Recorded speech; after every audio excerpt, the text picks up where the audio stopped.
Hello everyone. आज हम बात करेंगे इकोनॉमिक एंड रिसोर्स ज्योग्राफी के यूनिट फर्स्ट के topic recent trends in economic geography, आर्थिक भूगोल की नवीन प्रवृत्तियाँ, recent trends of economic geography. जैसा कि हम सब जानते हैं कि आर्थिक भूगोल का विकास प्रथम विश्व युद्ध के उपरांत तीव्रता से हुआ। 20वीं सदी के तृतीय दशक में यह भूगोल की एक स्वतंत्र शाखा के रूप में बन गया। इससे पूर्व आर्थिक क्रियाओं का अध्ययन वाणिज्य भूगोल में किया जाता था। इसका जन्म सर्वप्रथम 1862 में एंड्रे द्वारा लिखित विश्व भूगोल पुस्तक द्वारा हुआ, जिसमें मुख्यतः विभिन्न देशों के व्यापार संबंधी आंकड़ों एवं तथ्यों का संग्रहण था। सर्वप्रथम 1882 में जर्मन विद्वान गॉत्स ने वाणिज्य भूगोल से भिन्न अर्थ में आर्थिक भूगोल को परिभाषित किया। इसी समय ब्रिटेन में चिशॉल व अमेरिका में व्हाइटबैग व स्मिथ भी वाणिज्य भूगोल का समर्थन कर रहे थे। आर्थिक भूगोल के प्रारंभिक विकास पर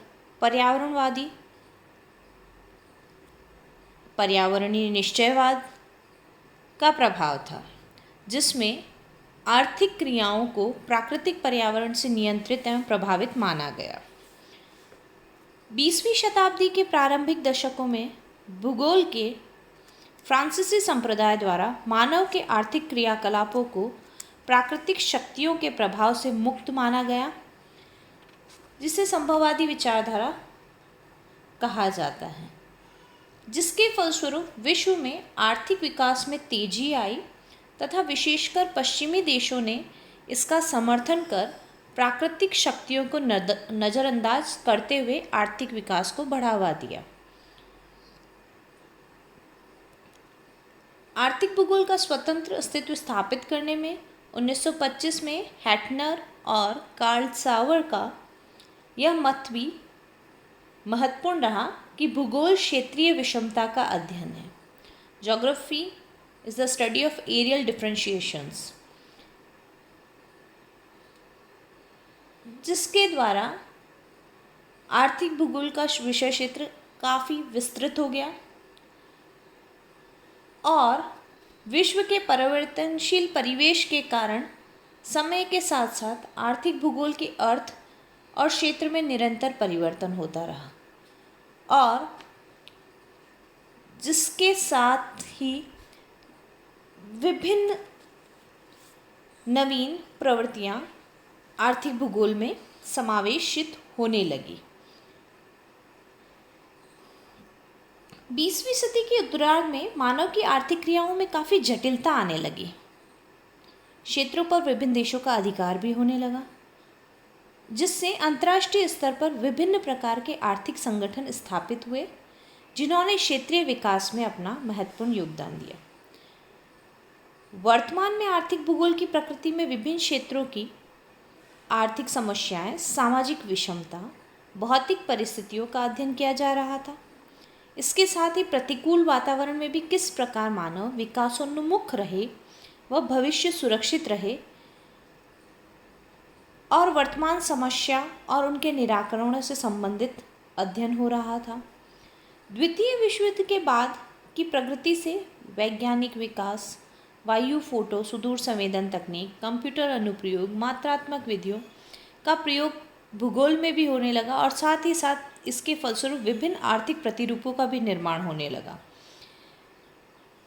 जिसका समावेश धीरे धीरे आर्थिक भूगोल में भी नवीन प्रवृत्तियों के रूप में 20वीं शताब्दी के मध्य में हुआ।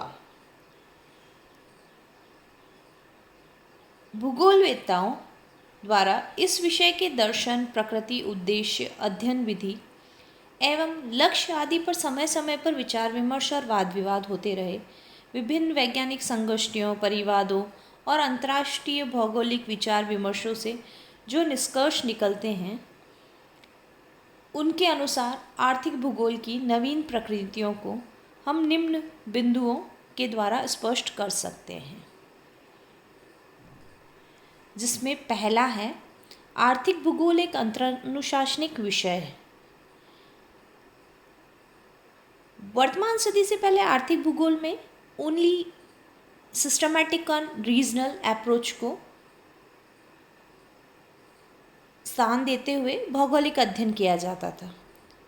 ये दोनों एक दूसरे से अलग नहीं, एक दूसरे के परिपूरक थे।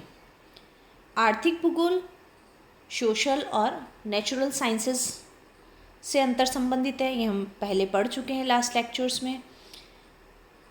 इसमें किसी भी भूभाग का अध्ययन करने के लिए अन्य विषयों भूविज्ञान, भौतिकी, वनस्पति, मृदा, जलवायु के साथ साथ उद्योगों, परिवहन, व्यापार, संस्कृति आदि की जानकारी होती है। इस तरह विभिन्न रूपों में यह विषय एक अंतरानुशासनिक विषय अर्थात इंटरडिसिप्लिनरी सब्जेक्ट का अपना स्वरूप प्रस्तुत करता है। दूसरा, आर्थिक अध्ययन से समाकलित उपागम, integrated approach in economic studies.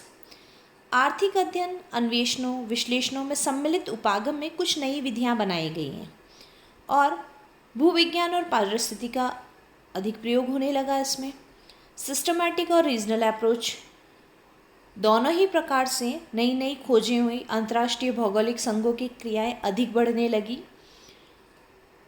और राष्ट्रीय सरकारों द्वारा भी ज्योग्राफिकल इन्वेस्टिगेशंस को मोटिवेट किया गया, जिसके द्वारा इसके अंतर्गत नवीनता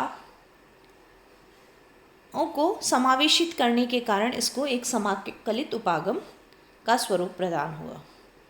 तीसरा, आर्थिक भूगोल में व्यवहारिक उपागम, applied approach in economic geography. जैसा कि हम सब जानते हैं कि वर्तमान में आर्थिक अध्ययन में व्यवहारिक उपागमों का अनुप्रयोग किए जाने से एप्लाइड इकोनॉमिक ज्योग्राफी का विकास होने लगा है, जो कि इस काल की सबसे बड़ी विशेषता है। आर्थिक भूगोल का प्रयोग मानव के आर्थिक, सामाजिक, सांस्कृतिक हितों के लिए तो किया जा ही रहा है, जिससे और इसमें जनांक के अध्ययन, ग्रामीण नगरीय आर्थिक क्रियाओं का अध्ययन, आर्थिक योजनाएं, विभिन्न प्रदेशों की अर्थव्यवस्थाओं का अध्ययन, भू संसाधनों का मात्राकरण, भूमि की पोषण क्षमता का माप, उत्पादकता का विकास, संसाधन योजनाएं, संरक्षण आदि अनेक व्यवहारिक तथ्यों का समावेश इसमें होने से व्यवहारिक आर्थिक भूगोल का स्वरूप इसमें आ गया है। चौथा, आर्थिक भूगोल में मात्राकरण, क्वांटिफिकेशन इन इकोनॉमिक ज्योग्राफी। मात्रात्मक विधियों का भूगोल में सर्वप्रथम प्रयोग 1956 में अमेरिकन भूगोलवेत्ता मिट कार्टे द्वारा किया गया था, जिसके बाद भूगोल की विभिन्न शाखाओं में इसका प्रयोग होने लगा।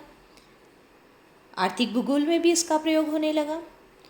आर्थिक भूगोल में विभिन्न तत्वों, फसल उत्पादन, व्यापार, वितरण के स्वरूप, मृदा, जनसंख्या, खनन उत्पादन, औद्योगिक उत्पादन, इंटरनेशनल ट्रेड आदि के मापों के लिए मात्रात्मक विधियों का प्रतिदिन प्रयोग बढ़ता ही गया। मात्रात्मक क्रांति से आर्थिक अध्ययन व अनुसंधान में कुछ ठोस विचार परिवर्तन हुए और इसके द्वारा वातावरण से संबंधों का जब विश्लेषण मात्रात्मक विधियों द्वारा किया जाने लगा, तो परिणाम और संबंधों की उपयोगिता का आकलन सरलता से होने लगा। पांचवा, आर्थिक भूगोल में प्रतिरूप, मॉडल्स इन इकोनॉमिक ज्योग्राफी। 20वीं सदी के अंतिम दशकों में आर्थिक भौगोलिक अध्ययनों, अनुसंधानों के विधि तंत्र में एक पक्ष बहुत तेजी से विकसित हुआ, जो था प्रतिरूपों और अनुरूपों का प्रयोग। प्रतिरूप निर्माण के द्वारा प्रस्तावित आर्थिक योजनाओं का पूर्वानुमान लगाने की प्रवृत्ति बढ़ गई। अनुकरण के द्वारा प्रदेशों के आर्थिक अध्ययन में भविष्य की आर्थिक योजनाओं और प्रबंधन में भूल की संभावनाएं कम होने लगी, जिसके द्वारा आर्थिक संसाधनों या प्राकृतिक संसाधनों का संतुलित विकास में महत्वपूर्ण योगदान देते हुए सिस्टमैटिक तरीके से उनका प्रयोग कर अधिक से अधिक उपयोगिता का निर्माण कर मानव ने अपनी आर्थिक क्रियाओं को संपन्न करना शुरू किया। इसलिए इस प्रकार मॉडल्स के द्वारा और उन मॉडल्स का सिमुलेशन करके भविष्य में उस योजना की मेरिट्स और डिमेरिट्स का आकलन कर आर्थिक भूगोल में प्रतिरूपों को महत्वपूर्णता प्रदान होने लगी। आर्थिक भूगोल में भौगोलिक सूचना तंत्र, जीआईएस इन इकोनॉमिक ज्योग्राफी। जीआईएस आर्थिक आंकड़ों और सूचनाओं के संग्रहण, विश्लेषण और मानचित्रीकरण की एक कंप्यूटर आधारित तकनीक है। वास्तव में भी भौगोलिक संकल्पना के अनुसार आर्थिक आंकड़ों का संग्रहण, संचयन, विश्लेषण और प्रदर्शन ही आर्थिक भूगोल की परंपरागत विधि रही है, लेकिन इसके द्वारा इसकी जटिलता को कम करते हुए शीघ्र निष्कर्ष निकल पा रहा है, श्रम और समय कम लग रहा है और आर्थिक तथ्यों का विश्लेषण आसान होता जा रहा है। नेक्स्ट, आर्थिक भूगोल में मानचित्रण, मैपिंग इन इकोनॉमिक ज्योग्राफी। भौगोलिक अध्ययन में मानचित्र कला की नई नई तकनीकों द्वारा आर्थिक भूगोल के विभिन्न तत्वों के मानचित्रण, थीमेटिक मैप्स, डिजिटल मैपिंग आदि की प्रवृत्ति में वृद्धि होती रही है और वर्तमान में भौगोलिक अध्ययन में आर्थिक क्रियाओं से संबंधित समस्त आंकड़ों के प्रदर्शन में आरेखों, आलेखों, मानारेखों आदि का प्रयोग किया जाने लगा है। नेक्स्ट, आर्थिक नियोजन, इकोनॉमिक प्लानिंग।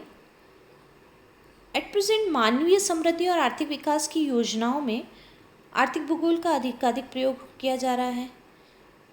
इसलिए आर्थिक भूगोलविद्ता का सहयोग भूमि उपयोग सर्वेक्षण, मृदा सर्वेक्षण, आर्थिक प्रादेशिकरण आदि कार्यों में लिया जा रहा है।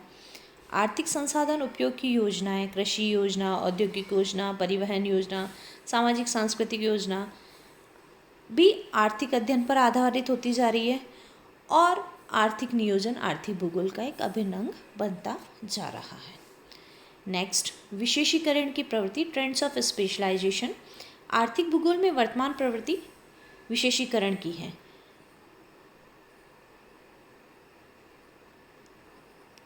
अमेरिकन भूगोलवेत्ता ने विशेषीकरण के उपविषय एक पुस्तक अमेरिकन भूगोल सूची तथा सर्वेक्षण में दिया, जिससे उसके बाद भौगोलिक अध्ययन की एक मुख्य पद्धति बन गई विशेषीकरण, जिसके फलस्वरूप आर्थिक भूगोल की विभिन्न शाखाओं में भी विशेषीकरण बढ़ता रहा।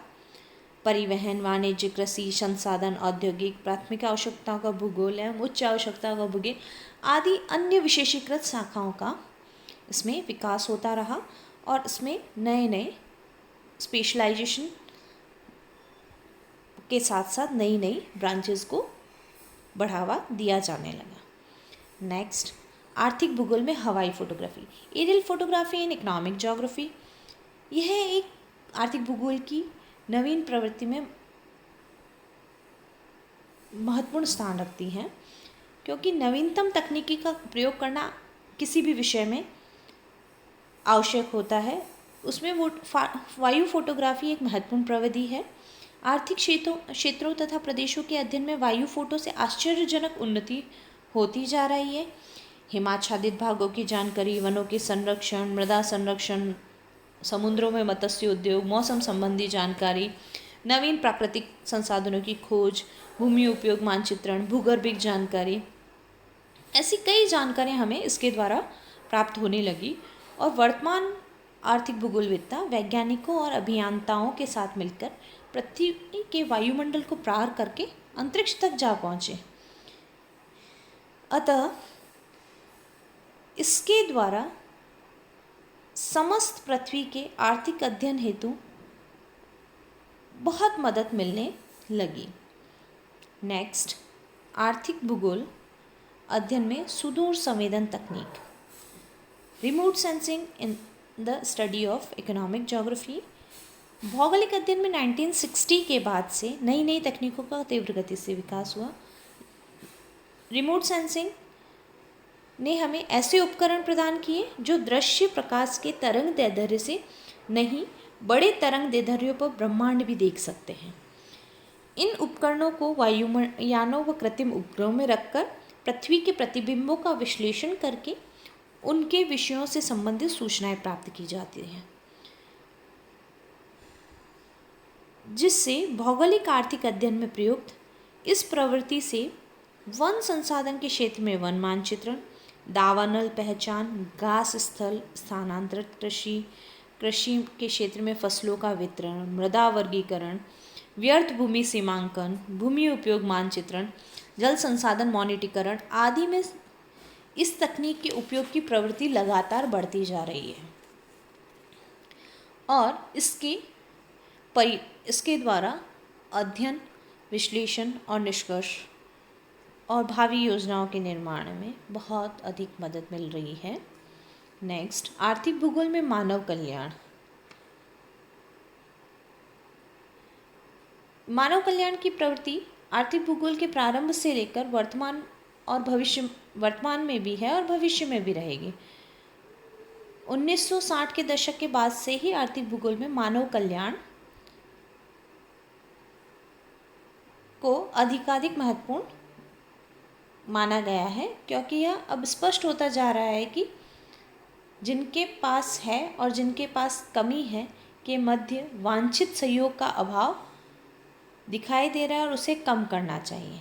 आज इसी कारण विश्व में तेजी से उत्तर दक्षिण, दक्षिण दक्षिण, पूर्व पश्चिम जैसे क्षेत्रीय संघों का निर्माण होता जा रहा है और इन सब से उबारने में आर्थिक भूगोल की नवीनता के साथ मानव कल्याण की भावना महत्वपूर्ण बनती जा रही है। नेक्स्ट, आर्थिक भूगोल एवं सुस्थैतिक विकास, economic geography and sustainable development. आर्थिक अध्ययन में वर्तमान में अनेक समस्याओं जैसे खाद्य जल आपूर्ति, वायु प्रदूषण, विश्ववर्तीय तापमान, ओजोन अवक्षय, मरुस्थलीकरण आदि समस्याएं सुलझाने में प्रौद्योगिक समाधानों की विफलता एवं सीमा को नए सिरे से पर्यावरणीय पारिस्थितिकी की क्रियाशीलता के अध्ययन करने पर मजबूर कर दिया है। आर्थिक भूगोल में पर्यावरण विनाश के बिना विकास अर्थात समविकास करने को भौगोलिक चिंतन के केंद्र में स्थापित कर दिया है और वर्तमान में होने वाले विभिन्न अंतर्राष्ट्रीय सम्मेलनों में इन पर्यावरणीय समस्याओं के निवारण की प्रवृत्ति तीव्र गति से बढ़ती जा रही है, जिससे आर्थिक विकास एवं पर्यावरण की गुणवत्ता संरक्षण में कोई दुविधा न हो और पर्यावरण विकास की असीम संभावनाओं का भंडार बनाने के लिए और मानव द्वारा आर्थिक विकास करते रहने के लिए एक सस्टेनेबल डेवलपमेंट को आर्थिक भूगोल में महत्वपूर्ण स्थान प्रदान किया गया, जिससे आर्थिक विकास भी हो और पर्यावरण की गुणवत्ता भी बनी रहे। नेक्स्ट, आर्थिक प्रादेशिकरण, इकोनॉमिक रीजनलाइजेशन। आर्थिक प्रादेशिकरण की अवधारणा क्षेत्रीय उत्पादन सम्मिश्र में निहित है। इस अवधारणा को रूसी विद्वान कोलोसोवस्की ने प्रतिपादित किया। उनका कहना है कि उत्पादन संश्लिष्ट किसी एक उत्पादन क्षेत्र के आर्थिक कार्यों के उस क्षेत्र के प्राकृतिक और आर्थिक परिस्थितियों तथा यातायात और आर्थिक भौगोलिक अवस्थिति के अनुसार सम्यक एवं सुनियोजित रूप में विकसित होता है। आर्थिक प्रादेशिकरण प्रक्रिया का मूल आधार उत्पादन और क्षेत्र का समाकलित संगठन है, जो प्राकृतिक संसाधनों के साथ साथ ऊर्जा और यंत्रों के साथ भी समाज के एक विशिष्ट रूप में कार्यात्मक सहयोग से निर्मित है। जिससे स्पष्ट है कि प्रादेशिकरण आर्थिक भौगोलिक समुच्चय का सामान्यीकरण प्रस्तुत करता है और आर्थिक प्रदेश जो प्रादेशिकरण का प्रतिफल होता है अपनी विशिष्ट आर्थिक संरचना, उत्पादन की विशेषता एवं संसाधन संश्लिष्टों के उपयोग प्रतिरूपों के फलस्वरूप देश के आय क्षेत्रों में भिन्न भिन्न स्वरूप ग्रहण कर एक विशिष्ट इकाई बनता जा रहा है और जो उसकी भविष्यगत विकास का आधार बन रहा है। इस प्रकार आर्थिक भूगोल में उपरोक्त सभी प्रवृत्तियों का समावेश होता जा रहा है और जिसकी जानकारी हमें उसके विषय क्षेत्र में वृद्धि के साथ साथ अनुभव होती है। Thank you.